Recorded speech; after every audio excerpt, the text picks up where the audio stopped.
แต่ก่อนบ่เชื่อคันเฮาเห็นอยู่แต่คลิปอยู่ในออนไลน์เฮาจะบ่เชื่อเด็ดขาดขาน้อยเห็นขาน้อยก็ยังบ่เชื่อแต่ว่าขาน้อยก็ลองมาเบิ่งอันนี้เป็นเรื่องที่บ่น่าเชื่อแหละเนาะคันสิเว้ากับแต่มันเป็นไปแล้วนะมันก็มีจริงพวกเฮาก็โชคดีเนาะโชคดีหลายแหละขาน้อยเชื่อมั่นว่าแม่พระเพิ่นมีความสามารถเฮ็ดได้แท้ขาน้อยชื่อคำภูเวียงเอกพันธ์อยู่บ้านหนองแวงเมืองหาดทรายทองนครหลวงเวียงจันทน์มื้อนี้ได้เขามาขอความเมตตาจากพระผู้ได้รับผลแนวใดแน่น้อยหรือหลายขอให้แจ้งผลที่ได้รับขาน้อยได้รับอยู่3จุดเนาะจุดที่1ก็คือระบบหายใจเนาะรู้สึกว่าหายใจโล่งสบายขึ้นคือที่ผ่านมาเนาะขาน้อยเองก็เข้ามาปฏิบัติอยู่ศูนย์แห่งนี้นี่เทื่อนี้เป็นเทื่อที่6ที่ผ่านมาเฮาก็ได้อยู่อันลมหายใจโล่งแต่บ่เสถียรสิให้มันถาวรต่อไปก็มันเป็นบัดขึ้นบัดลงสินะมันขึ้นอยู่กับอารมณ์ของเฮาแต่ภายหลังได้ครับโปรดเมตตาประมาณ20นาทีเนาะมันก็เกิดอาการที่มันโล่งเนาะมันโล่งขึ้นโล่งหายใจสะดวกถึงขาน้อยก็มีคิดว่าตัวเองมีปัญหาเรื่องระบบหายใจมาโดนแล้วนะแต่ก็บ่ถึงขั้นกินยาแต่ว่ามันก็โล่งขึ้นเนาะจุดที่2ก็เว้าเรื่องระบบหัวใจเนาะระบบหัวใจนี่ขาน้อยเป็นคนที่ขี้ใจน้อยใจให้เนาะแล้วก็มันเป็นผลที่ว่าเฮาเฮ็ดเวียกนำหลายภาคส่วนเนาะพัวพันกับหลายคนเฮาเจอปัญหาบักหลายอย่างแล้วเฮาเก็บเข้าไว้ในใจเฮาหั่นเนาะและเฮ็ดให้เฮาหายใจพัวพันกับระบบหัวใจเฮ็ดให้หัวใจเฮาระบบมันล้วนเป็นแนวนั้นเนาะเวลาเฮาได้รับความโปรดเมตตาแล้วหั่นและเฮ็ดให้ความรู้สึกหั่นมันระบบหัวใจมันกลับเข้ามาเนาะแล้วมันคล้ายๆว่ามันปรับระบบหัวใจหั่นให้เฮามีหัวใจเต้นเงียบลงเนาะและอันนั้นเป็นจุดที่2เนาะหัวใจเงียบลงนี่เห็นแล้วแต่หัวใจมีความสุขแตกต่างแต่ก่อนบ่มีความสุขหลายขึ้นเนาะมีความสุขหลายขึ้นวัดเบิ่งว่าตอนที่บ่ทันได้รับความเมตตากับหลังจากรับความเมตตาเห็นความสุขความทุกข์แตกต่างกันจักเปอร์เซ็นต์แตกต่างกันหลายเนาะแต่การคันเว้าเรื่องระบบหัวใจนี่ขาน้อยว่า 100% เนาะแล้วก็ระบบหายใจขาน้อยก็ว่า 100% แล้วจุดที่3แม่นสมองเนาะตอนได้รับความเมตตานี่ขาน้อยก็เชื่อว่าหลายทายาทหลายท่านนี่ก็สิเป็นคือกันทั้ง3จุดนี้สมองขาน้อยนี่ก็รู้สึกว่ามันบ่ปกติแหละมันปั่นป่วนมันแต่ว่ามันซอกหาเนี่ยมองลงว่าจังซะมันต้องลงมองไหนมองหนึ่งจนอันน่ะแม่พาว่าบ่จบแล้วมันก็พุดไปเลยหั่นแล้วก็เฮ็ดให้สมองเฮาคือว่าเบาการที่เห็นได้ชัดเจนว่าสมองของเฮามันมีการปั่นป่วนก่อนก็คือเฮามั่นใจได้ว่ามีธรรมศาสตร์ช่วยเนาะและก่อนที่จะช่วยเฮาได้นี่มันใส่มันมีความแตกต่างขอให้เอาความแตกต่างได้ตอนที่มันวึบออกเนี่ยมันแตกต่างแนวใดนะแตกต่างเนาะเพราะว่ามันรู้สึกเบาสมองเนาะความแตกต่างนะอันน่ะว่าเป็นอาการนี่มันจะเป็นหลายจุดเนาะบ่จะจุดเดียวเด้เนาะอาการนี่มันจะแสดงออกหลายๆอย่างเนาะทางทั่วตนทั่วโตเขานี่แหละจะปั่นป่วนไปเบิดเลยเนาะเพราะว่าเฮาก็บ่ฮู้ว่าเฮามีหยังแน่เนาะแต่ว่ามันจะปั่นป่วนไปเบิดตนโตมันจะแต่ว่าเราก็ต้องพยายามหาจุดที่สงบให้ได้เนาะเราต้องอยู่นำอานาปานสติหันเนาะผ่านมานี่เจริญสติอาศัยด้วยอานาปานสติด้วยตนเองแต่ลมหายใจบ่เป็นแบบนี้หัวใจบ่เป็นแบบนี้สมองบ่เป็นแบบนี้บ่เป็นขอให้กลับมาเว้าเรื่องณปัจจุบันนี้ตอนขอความเมตตามีความแตกต่างทางสมองมันเกิดปั่นป่วนเนี่ยปลื้มขึ้นเนี่ยมีความคิดต่างเก่าเห็นได้ชัดเจนด้วยปัญญาว่ามีการจัดสรรระบบความคิดมีการคัดจรมีการกวาดล้างมีการถอนบ่นะอันนี้เป็นจุดที่ขาน้อยเองฮู้ทันแนวความคิดเพราะว่าขาน้อยเฮ็ดเวียกนักวิชาการด้านกฎหมายเรื่องการต่อสู้กับ หลายอย่างเนาะแล้วเฮาเองก็ต้องซอกซ่องว่างในการชนะอยู่แล้วเนาะเฮามีหลายอย่างที่เข้ามาหาเฮาและมันจะคิดตลอดมันจนเฮ็ดให้เฮาสมองเฮานี่บ่สามารถคิดทางลบได้เนาะบางแต่เวลาเฮาได้รับโปรดเมตตานี่เฮาสามารถรู้ว่าโอ้เฮาคิดลบอยู่เฮาก็พยายามคุมมันลงได้เนาะอันนี้ขน้อยสิมาโปรดอีกเทื่อที่2ที่เอาออกเบิดเนาะแต่ว่าปัจจุบันนี้ขน้อยว่าขน้อยเฮ็ดได้ 90% เนาะยังเหลือน้อยเดียวเท่านั้นที่ว่ายังเฮ็ดมันพุดขึ้นมา เพราะว่ามันอายุก็43แล้วเนาะที่ว่าเฮาเฮ็ดเวียกด้านนี้มาก็10กว่าปีแล้วนะมันมีฝังไว้ในสมองเฮานะแม่พาเพิ่นโปรดเมตตาเพิ่นจะอันนี้เป็นเรื่องที่ถูกต้องที่สุดที่ว่าผ่านมาเฮาว่า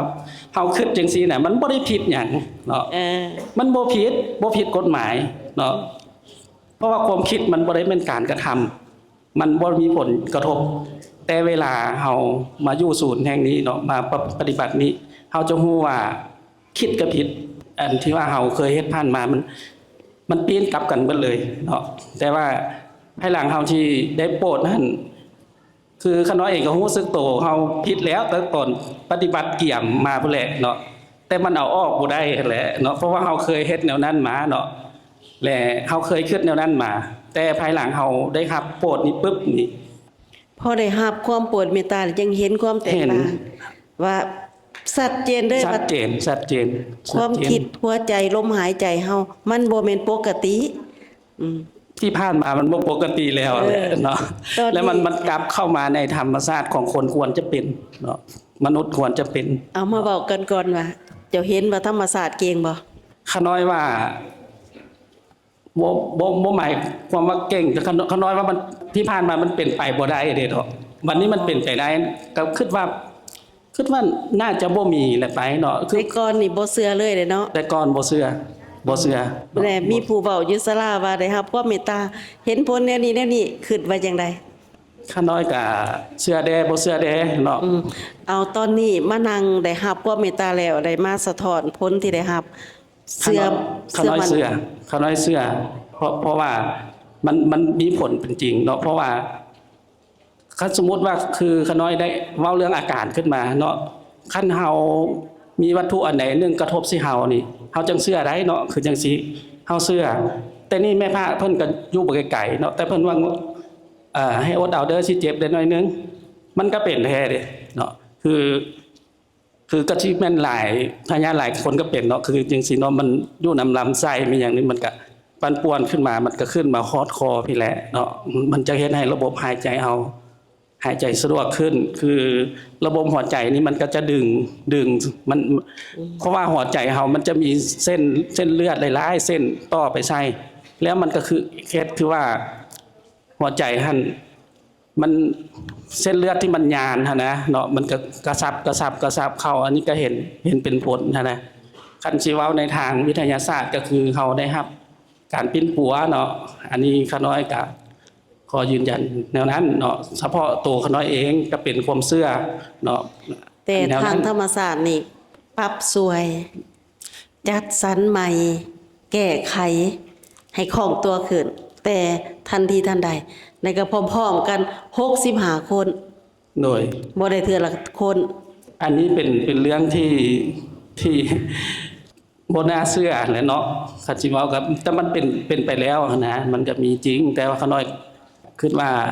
พวกเฮาก็โชคดีเนาะโชคดีหลายแหละที่มีพระผู้ฮู้เนาะเพิ่นทางโปรดเมตตาพร้อมเนาะอยู่ขอแต่เฮามาปฏิบัติแล้วก็เกี่ยมความพร้อมของเฮาเองข้าน้อยเชื่อมั่นว่าแม่พระเพิ่นมีความสามารถเฮ็ดได้แท้ขออันนึงอีกที่ว่าอยากเว้าเพราะว่าก่อนที่เข้ามาหาจุดนี้นะตัวเองต้องเตรียมความพร้อมที่สุดเนาะความพร้อมที่สุดก็คือความพร้อมทางด้านแนวคิด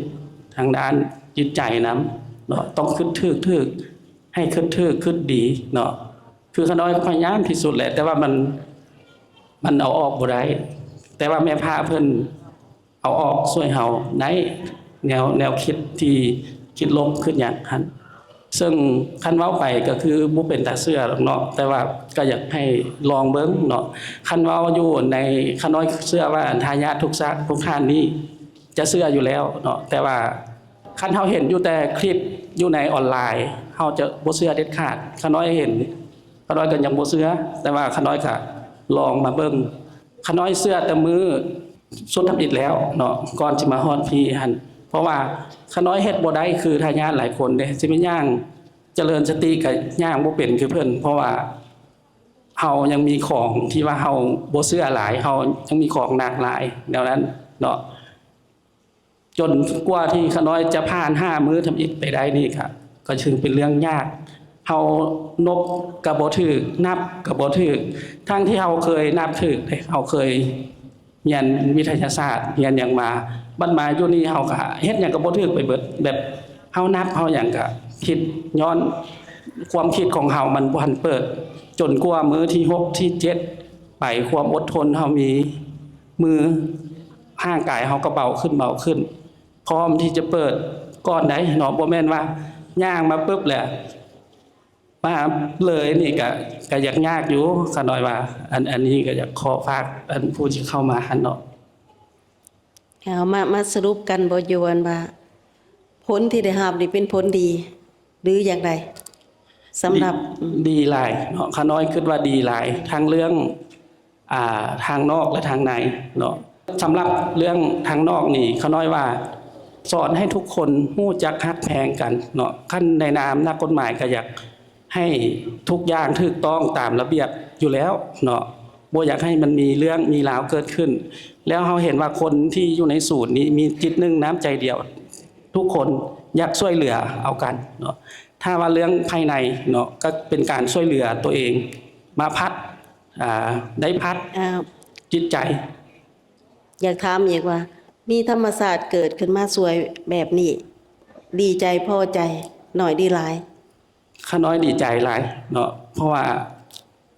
ธรรมศาสตร์ก็ยังมีชีวิตสามารถตอบโต้เว้าที่ผ่านมาเฮามีแต่ภาวนาเนาะคันว่าไหว้พระเฮาก็ไหว้ภาวนาแม่นบ่เฮาสิไปถามผู้ใดได้เนาะอันนี้มีผู้ฮู้มีแม่พระเพิ่นนำพาเนาะปฏิบัติเฮาถามเพิ่นได้เนาะที่ว่าเฮามีข้อสงสัยหยังเฮาก็ถามก็ให้คำตอบเฮาได้สมมุติเอาขอถามอีกแน่ว่าเรื่องที่ได้ผลทันทีทันใดเรื่องที่ผู้เว้าว่ามีประโยชน์ได้ประโยชน์ดีใจพอใจอยากถามว่าเรื่องแบบนี้คิดว่าโลกเขาต้องการบ่นะได้เป็นประโยชน์แก่โลกบ่นะข้าน้อยว่าถ้าว่าโลกเนาะหรือว่าประเทศใดหนึ่งรู้จักแบบข้าน้อยได้รู้จักนี่แน่นอนแหละเพิ่นต้องการข้าน้อยเองได้พิสูจน์เนาะหรือว่าได้มาเห็นผลด้วยตัวเองแล้วเนาะถ้าว่าชาวโลกมีความสนใจเนาะหรือว่าอยากพิสูจน์อันนี้ข้าน้อยขอส่วนเสริญเลยเนาะเพราะว่าแม่พระเองเพิ่นก็พร้อมให้มาพิสูจน์เนาะเพราะว่าเป็นสิ่งที่ดีเพียงแต่ยืน20นาทียืนนิ่ง20นาทีเนาะมานั่ง20นาทีแล้วสามารถช่วยเปลี่ยนจิตใจคนปรับระบบแนวคิดปรับระบบหายใจระบบหัวใจได้ก็ถือว่าเป็นเรื่องที่เงินงอมหัศจรรย์เนาะถ้าว่าอยากพิสูจน์เพิ่นพร้อมที่จะให้พิสูจน์เนาะและส่วนตัวก็ได้รับผลมาและก็จังกล้ายืนยันแนวนี้ออกมาได้เนาะก็ขอเชิญเนาะคลิปนี้เอาออกเผยแพร่ได้บ่ข้าน้อยยินดีเนาะข้าน้อยยินดีแต่สิ่งที่เว้าออกมานี่ได้รับผลจริงคำเว้าทุกคำเป็นคำเว้าจริงทุกประการข้าน้อยยินดีแล้วก็เป็นจริงข้าน้อยก็อยากช่วยทุกคนเหมือนกันขอยืนยันทางเบอร์โทรได้บ่เพราะว่าอาจจะมีผู้ถามไปถึงอาจจะมีผู้โทรไปหาข้าน้อยบางทีว่ามาได้รับโปรดเมตตาแล้วก็ได้รับผลเนาะขอยืนยันว่าผลที่ได้นี่เป็นผลจริงเนาะถ้าว่าสนใจเนาะอยากมาได้รับโปรดเมตตาก็สามารถติดต่อหาข้าน้อยได้เนาะที่เบอร์โทร020 9888เนาะกับ7379เนาะขออนุโมทนาบุญเด้อ ที่มีใจอยากช่วยผู้อื่น บอกข่าวช่วยกันยืนยันความจริงให้เบอร์โทรขอให้เป็นบุญเป็นกุศลเป็นมหากุศลเด้อ